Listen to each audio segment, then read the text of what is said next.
Anda yang nak cari mic yang pada harga yang mampu milik tetapi nak decent quality. Decent quality ni maksudnya quality yang bila orang dengar tu sedap lah. So, saya nak share sikit tentang Ulanzi J12 ni yang saya dah guna lebih daripada 2 tahun. Dan benda ni saya setia guna dengan ni. So ceritanya yang pertama saya nak bagi tahu apakah lesson learn saya pakai benda ni. Saya sebelum ni pakai mic Rode Wireless Go 2 yang harga dia 1,300 tu. Tiba-tiba satu daripada, bukan satu lah, transmitter dia tu anak saya rendam. Dia main air, dia rendam. So bila saya keringkan benda tu, letak dalam beras, tak elok juga. Jadi saya kena cari alternatif lah. Sebab saya banyak produce video untuk YouTube kan. So jadi saya jumpalah dekat Shopee Ulanzi J12 ni. Ya, ni dah nampak dah usang lah. Tapi saya bagi tahu kenapa usang, sebab saya memang puas hati sangat dengan mic ni kan. So harga dia dalam, kalau sekarang ni tak silap saya dalam 100 lebih sikit-sikit lah. Boleh dapat 120 ke 100.5. Tu range harga dekat Shopee. So apa bagusnya? So ni yang saya tengah pakai. Okey, satunya yang terbaik Ulanzi J12 ni, dia sangat reliable. Maksudnya apa maksud reliable? Saya shooting dekat mana-mana pun, benda ni tak pernah fail untuk function. Dia tak ada flaw. Dia tak pernah fail untuk function.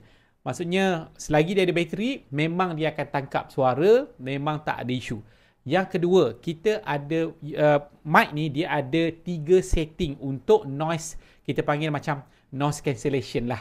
Jadi 3 tahap. Bila kita setting, bila kita klik 2 kali, kalau kita klik pertama kali, dia akan untuk paling rendah lah. Kalau kita klik sampai 3 kali, you akan ada orang kata noise barrier cancellation yang paling baik lah untuk ni. Dan pada saya benda tu sangat-sangat okey. Sangat-sangat okey bila saya nak bandingkan dengan saya punya Rode Wireless Mic 2 tu yang harga dekat 1,500 tu.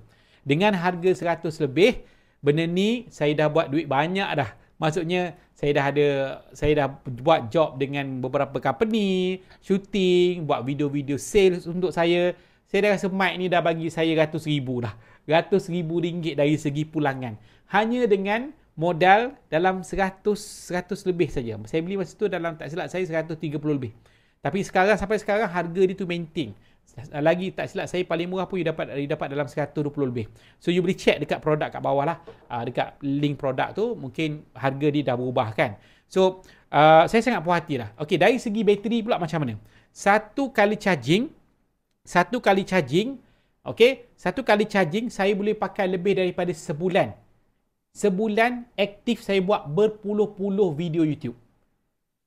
Tak ada masalah sebab dia ada 2. Dia ada 2 kan? Dia ada dua. Ni saya dah pakai satu. Saya dah clip dekat belakang ni. Ni. Okey, satu. So dia ada 2. Dia ada satu lagi. So satu lagi dia punya transmitter tu dekat handphone ni lah. Dan orang kata tak berat sangat. Okay, tak ada isu lah ni kan. Lepas tu dia charging type C. Saya tak rasa langsung sepanjang 2 tahun ni saya nak cari mic lain. Sebab suara saya alhamdulillah dah jelas.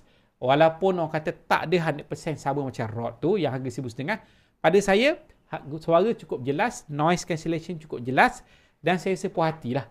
Saya puas hati. So you nak dapatkan, boleh dapatkan di produk, di bahagian link di produk di bawah. Dan saya boleh cakap, saya boleh jamin lah, you akan puas hati lah.